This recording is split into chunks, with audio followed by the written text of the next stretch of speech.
I have some comments, obviously, and I'm sure the members on here do as well. Every human life has value, and every human life should be protected.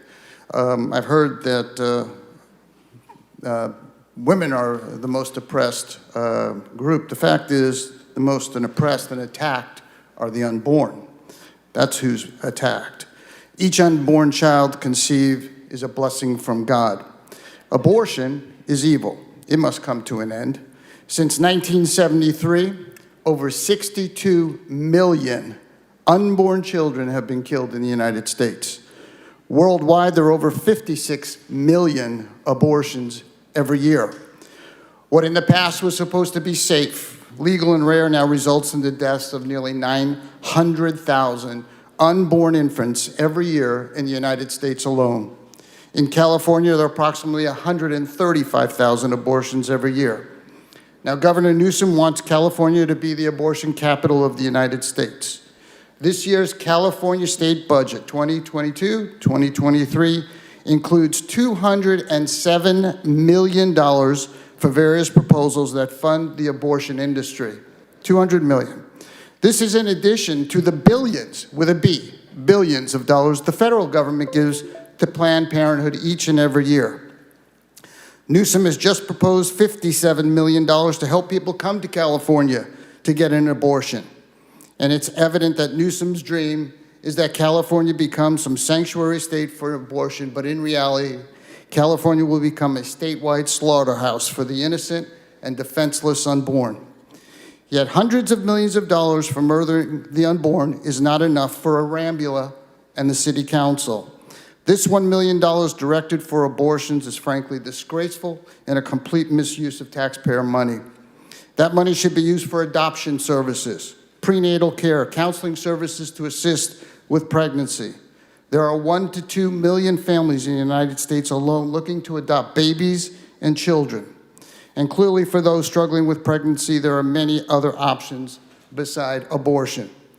The $1 million could have been spent to fix water contamination problems in Rambula's district, or for more housing, more student resources to protect children in school. Instead, it'll be used in efforts to kill the unborn. Now, as I said, abortion is not only evil, it's brutal. And I want to play a 90-second video, and it is disturbing for some. I want to give people the opportunity. If it's not a video that you want to watch, please step outside. As I said, it's 90 seconds long, and I want to give people the opportunity to do that. Surrounding the baby is suctioned out through the catheters. With babies this big, they don't fit through catheters this. A baby at 20 weeks gestation is as big as the length of my hand, from head to rump, not counting the legs. The suction machine is turned on, and pale yellow amniotic fluid surrounding the baby is suctioned out through the catheters. With babies this big, they don't fit through catheters this size. The baby's bones and skull are too strong to be torn apart by suction alone. This is a SOFR clamp. A SOFR clamp is made of stainless steel. It's about 13 inches long. The business end is about 2.5 inches long and 1/2 inch wide, and there are rows of sharp teeth. This is a grasping instrument. When it gets a hold of something, it does not let go. The abortionist uses this clamp to grasp an arm or leg. Once he has a firm grip, the abortionist pulls hard in order to tear the limb from the baby's body. One by one, the rest of the limbs are removed, along with the intestines, the spine, and the heart and lungs. Usually the most difficult part of the procedure is extracting the baby's head, which is about the size of a large plum at 20 weeks. The head is grasped and crushed.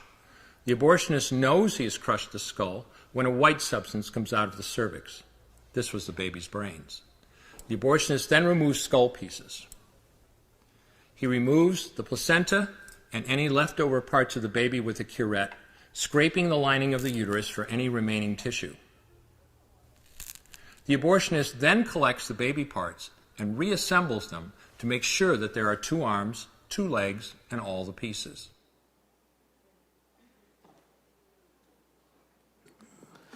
Thank you very much. That was from a doctor, Dr. Anthony Levantino, a longtime abortion provider who stopped his abortion practice. And I find it very interesting that the people from Planned Parenthood, those who are standing here and advocating for this procedure, had to turn their back because they didn't want to see the reality of what they do.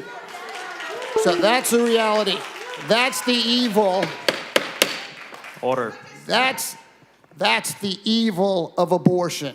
That's what happens to every baby, whether it's 20 weeks or 9 months, that's what it is. And let me tell you something, every child in that womb resists those forceps to destroy them, to kill them. They pull away from it. It's brutal, it's evil, it's ugly.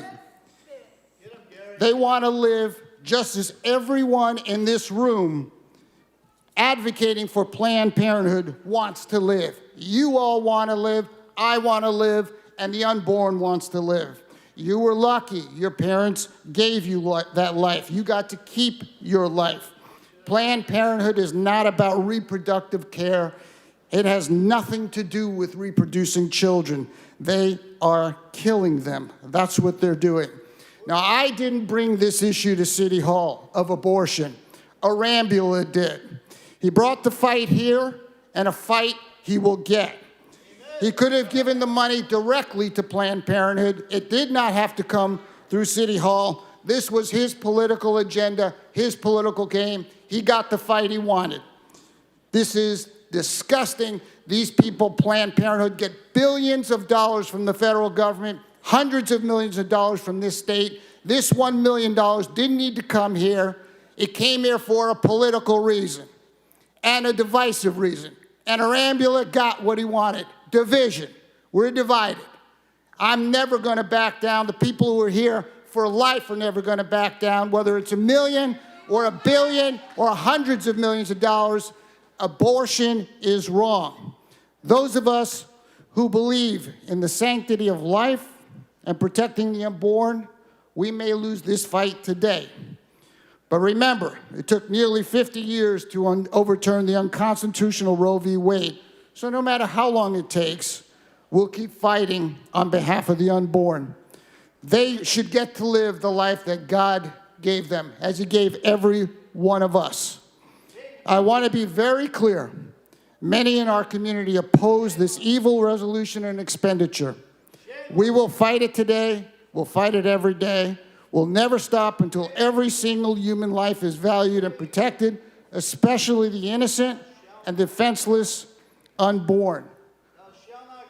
What happened today by putting this on the agenda is a continuation of 6 months ago when they tried to put a resolution together to declare Fresno Gary, 1 second. an abortion This capital. sit down.